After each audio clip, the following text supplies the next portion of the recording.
just quit my job with no backup plan. Truly hated my life. I was crying almost every single day. You guys are trying to figure out why you're so stressed and depressed is because you're spending 40 hours a week at a place that you hate. At 45 years old, I just want to burn my entire life down. What happens when you have a stable, well-paying job that provides you with healthcare and all sorts of other benefits? Well, obviously you quit your job. As these TikTokers know, the disadvantages mightily outweigh the advantages. So let's learn why people are quitting their jobs without a backup plan. The best advice I have for 2026 is quit the job. You guys are trying to figure out why you're so stressed and depressed is because you're spending 40 hours a week at a place that you hate. This is a topic near and dear to me because I also quit my job, not without a backup plan necessarily, but to treat it more like a gap year. I always wanted to try to do content creation. Okay, I understand you're probably like, really? Why would you want to do that? My job is just kind of boring and stable. It was boring and stable, which was fine, but it allowed me to build up a good nest egg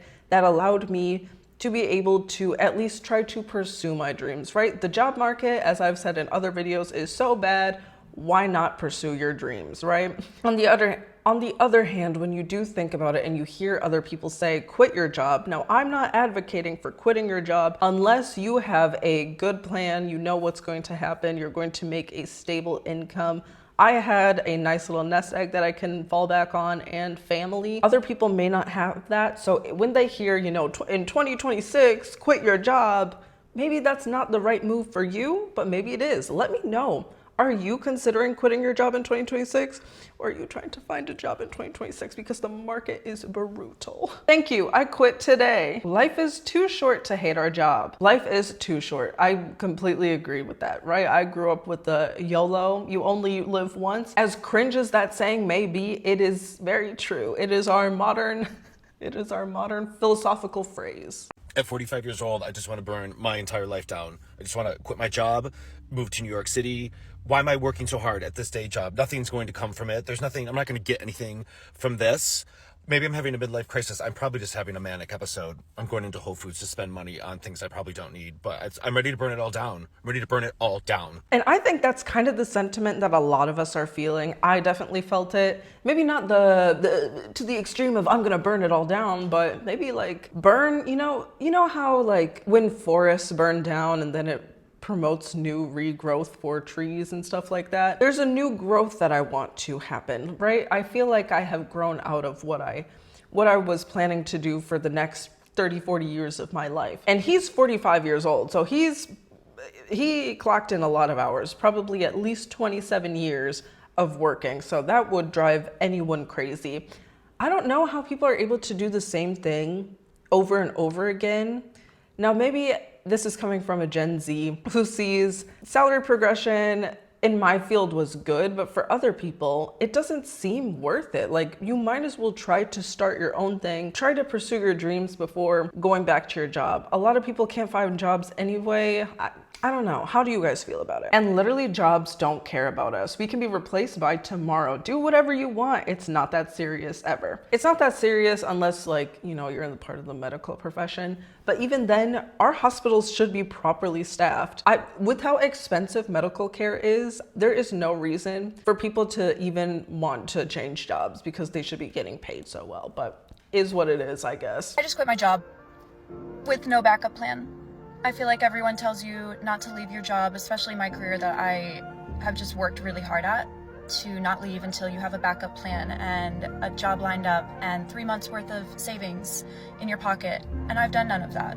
Okay, baby, no, you need to at least have the savings part, okay? When I quit my job, I had year worth of savings. Now, maybe she's living at home. Let's see what she's gonna say here. Because I have no plan, no backup job, barely any savings, just a knowing that staying would be worse and that there's better opportunities out there. So I'm starting over and maybe documenting my unemployment. We'll see. It takes a while for you to be able to create something, right? It took me, 6-7 months in order to get this channel monetized, and I'm still not making whatever my full-time income was, but I'm still making something that's my own. It feels more fulfilling than what I was doing at my 9-to-5, if you can understand that. So I applaud her for going out on a limb. What I will say, and this is not necessarily financial advice, But what I would do, again, is have that savings built up. Maybe she has family that she can fall back on. That's amazing. Please take precautions when you are quitting your job. Like, why did we normalize this lifestyle? Because the lifestyle of our forefathers were it was horrible. It really was horrible. They were working in coal mines. They had no worker protections. Like, we complain about the worker protections that, or lack thereof, worker protections that we have. It genuinely could be worse, right? Who was it? Ford, who normalized the 9-to-5 work week. That was amazing for families. That really helped. Who came before the boomers? I want to say the silent generation. I'll put the correct one down below, but the silent generation really did pave the way for their children to have amazing lives, right? Boomers probably had the best lives ever. And maybe some early Gen Xers. And then the trickle down effect, right? That Ronald Reagan tried to do, right? I'm sure he tried to do that. Did not really. Gen Alpha is screwed. I don't know what Gen Alpha is going to do. I'm so sorry for them. Like, parents, are you concerned with what kind of jobs, what kind of livelihood your children are going to have, even if they're younger Gen Z? Like, it's a scary economy out here. Hopefully it'll get better. Come with me to finally quit my job. I love that the caption here says, quitting my 9-to-5. Yes, in this job market. It has been brutal, mind you. To be honest, I've been wanting to quit for a while now. And yes, I know the job market is so bad, but I honestly have just been burnt out for so long. And I think working at this job has made me really question what it is I'm existing for. Like, every day I wake up dreading to go to work and wishing that I don't have to live to work. That's normalized. If you're listening to this in your headphones, it says, working this job really made me nihilistic. It's normalized now, but I don't think it should be. Anyways, here's me cleaning up my desk. Also, I'm not gonna be unemployed, guys. I will be self-employed. I'm quitting my job to focus on the business full-time. And yes, that is a risk. I'd rather take the risk now than to have never tried at all. Life is just so short, and I don't want to work in corporate or in an office for the rest of my life. So here's to a new era. Thank you guys. So in this case, it looks like she does have a backup plan, aka, well, she doesn't necessarily even have really a backup plan. Her backup plan is probably falling back to her corporate job, but she has a business that she's growing. That is phenomenal. If you're able to quit your job to pursue your own venture, that is great. Always take your PTO before you quit. Now, I didn't have to do that because they just paid out my PTO. I'm very lucky that my company just pays it out, which was phenomenal. I had like a full 2 weeks full worth of PTO, so that was kind of like getting a bonus. Mind you, was supposed to get a bonus, but I never got it. Whatever it is, what it is. Some good news, she doesn't actually care how your time off is. They really don't care. They really don't care about you. Some people do though. Like, I had managers that cared about me. You probably do as well. Hopefully you do. I just quit my 9-to-5 to try and make a living from my art, and I have 300 days until I run out of money. This wasn't something that I planned to do this year, but I just got to a point of feeling really unfulfilled. This isn't what I want to be doing with my life. I woke up one morning and I just thought, why am I working so hard for a trajectory in a career that I don't actually want? So I quit. And this is something that is happening more and more, and why I'm creating this video in the first place is a lot of people are quitting their jobs in order to pursue something that actually brings joy to their lives, not necessarily, value for shareholders. She quit her 9-to-5 in order to pursue art. Most people would be like, girl, what are you doing? What a loser move. But I can't think of a better time truly for artists, even in the age of AI. There is going to probably be a distinction between people who, genuinely just don't care about art, right? Like, they would put they would have like hospital art in their homes, right? I'm not talking about those people. She is talking to the people who genuinely want, handmade art or, digitally drawn by a human person art. And I think there's a lot of value in that we're going to see over time, especially with AI coming in. So there is no better time, especially in the age of Instagram, TikTok. You can follow her journey. I have her handle here if you want to see what becomes of it. How I left my 9-to-5 career 6 months ago without a backup plan to become a freelancer. There are so many options today, and you are not stuck in a miserable 9-to-5 job if you don't want to be. I was making close to 6 figures at my 9-to-5. Okay, so it wasn't just a little pay cut. It's not going to be anything crazy. No, like, making this decision was a massive pay cut for the household. We took a look at the budget, our lifestyle, and we made some changes. Because let me tell you, when you are in a place of not really wanting to be on this earth, okay, you're going to do and adapt to make it work. Yeah, I truly hated my life. I was crying almost every single day. I was dealing with a micromanager and it just wasn't a good time. Okay, so any amount of money was not worth it. And here I am 6 months later, confidently telling you I have 0 regrets. Haven't looked back. Never gonna look back. Truly, I don't think I'll ever enter the 9-to-5 workforce again. I have never felt more at peace, more calm, more happy in these last 6 months in, I mean, years. Every day is different. It's not the same old cycle where you just feel like you're literally living the same day over and over and over again. That's what drove me into a spiral. I take care of the house. I do the grocery shopping now, where my husband and I, we used to go together on the weekends. Nope, I do it during the week. I meal plan for the week. Like, I do all of that kind of household stuff, which I really love. I didn't think I loved it before because I just was so drained and I just hated everything about everything. I make things from scratch now. I make my dogs homemade dog treats. I make my own couple household products. I've really gotten into more of a less toxic, sustainable lifestyle because I have the time and capacity to do these things. So that's also bringing a whole nother level of value to not only my life, but my husband's life, my dog's life. Just managing our lives, having someone to be able to do those things, that's so valuable. I quit my corporate 9-to-5 2 weeks ago to pursue my own business. I have never felt happier with not being in that environment anymore. I was literally physically and mentally drained. I could not take it anymore. I didn't even apply to other positions because I was like, I don't think I could do another corporate job at the moment. But I've never been happier. I literally feel like my body is I was getting breakouts. I was getting like panic attacks. I was struggling. So it sounds like to me that she has been experiencing burnout. Now, that's what I experienced and what made me want to quit my job in the first place. Now, if you haven't watched my channel for some time, I have discussed that I have taken so many different like mini career breaks. With my corporate job, I was able to go for 1 month be in the Czech Republic. That didn't really do anything for me. I took a leave of absence for 4 months to travel around Asia, to travel around Southeast and East Asia. Just made me want to travel more. So I don't know if I necessarily recommend it. Like, I do recommend it because it is a phenomenal experience. But when you come back to reality, it sucks, man. I don't know how to sugarcoat it any better than it sucks.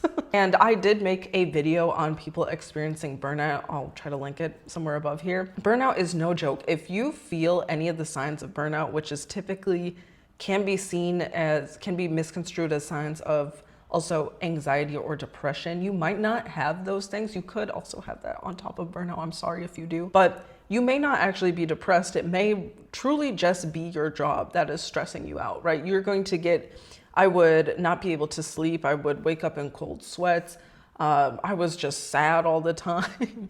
I could barely like bathe myself. I'm like, am I really just depressed? No, it was my job. So it sounds like that's what was happening with her. And if your health really should be your number one priority. Again, I don't give out advice. What I would tell myself to do again is to find a better situation and get away from that job. And if maybe the job wasn't the problem, we need to find other alternatives to getting well. 9-to-5 also affects your health mentally, emotionally, and physically. You feel miserable because you have no time. You're either sitting at a desk for 8 hours straight or on your feet nonstop for 8 hours, destroying your body. It's hell. I agree. People who stand, right? Like, why do our cashiers have to stand? In Europe, they get to sit down, right? They're not getting paid as much as our cashiers, but they can actually make a living wage in Europe and sit down and not break their back. Sitting at a desk for 8 hours a day, which in my profession, in like the sort of accounting compliance field, 8 hours is a lucky day, right? Now, I was able to take more breaks and go for walks in the middle of the day because I worked from home. Again, I had a very cushy lifestyle. I just found I derived no joy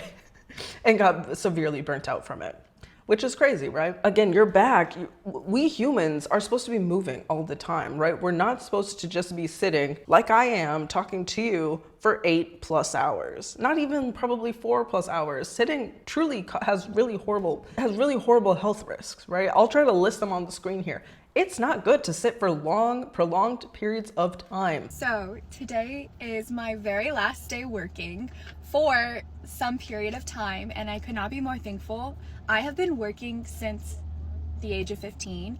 My mom was a single mom her basically entire life, and I started paying for my own bills, car payment, phone bill, car insurance, from the age of 15 and on. And so I've kind of been working as a means of like survival. And so I've never really loved the jobs that I've worked at.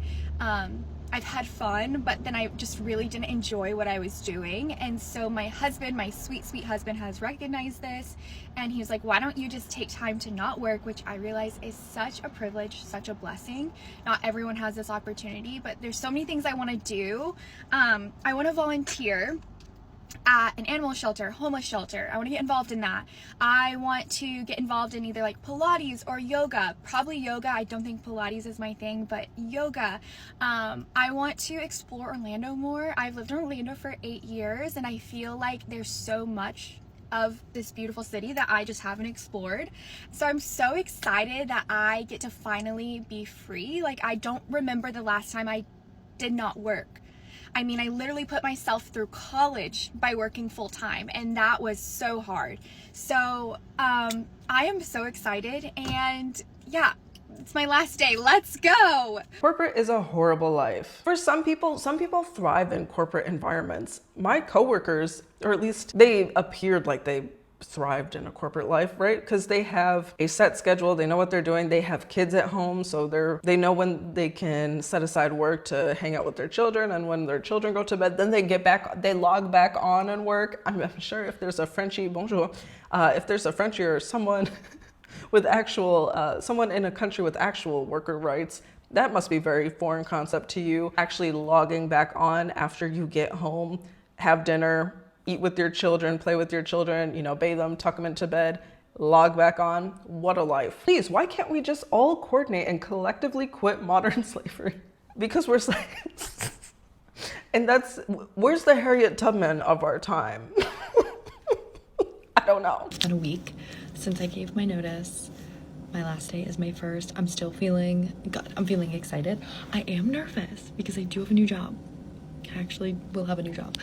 And so somehow quitting and moving to another job is a little bit scarier than like quitting and not going to another job for some reason. I don't know why. I'm just really afraid I'm not gonna like my job. You're quitting the known to go into the unknown. Everyone that's quitting their job, no matter if they have a job lined up, is going into the unknown. Even if you're boomeranging back to the same company, right? You never step in the same river twice. One of my coworkers / friends, she quit the company that we worked for and went to a different firm. And now she's not necessarily enjoying it or reaping the benefits, right? They gave her way more benefits, but they also gave her way more responsibility. So she doesn't necessarily feel that it was worth it, but also she is getting new experience and additional skills are being learned, right? Versus if she stayed at the company that we both worked at. 2 months ago, I quit my job with no backup plan, and here's exactly what I've been doing ever since then. Number one, first thing that I realized is that when you walk away from a comfortable paycheck,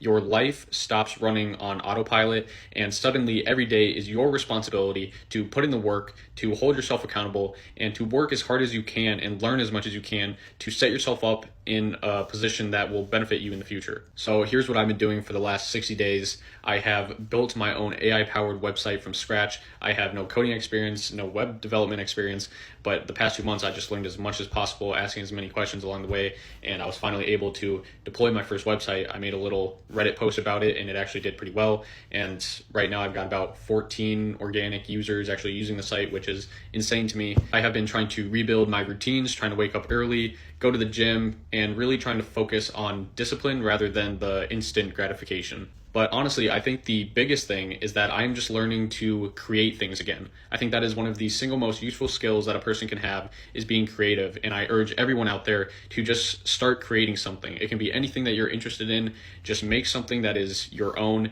and put it out into the world. Or you don't even have to put it out into the world. Just make it for yourself. Do something creative. But what do you think? Are you thinking about quitting your job, or can you not risk it at all in this economy? Let me know your thoughts. Like the video if you like it, dislike it if you dislike it, and I'll see you in the next one. I think you'll like this video on burnout next.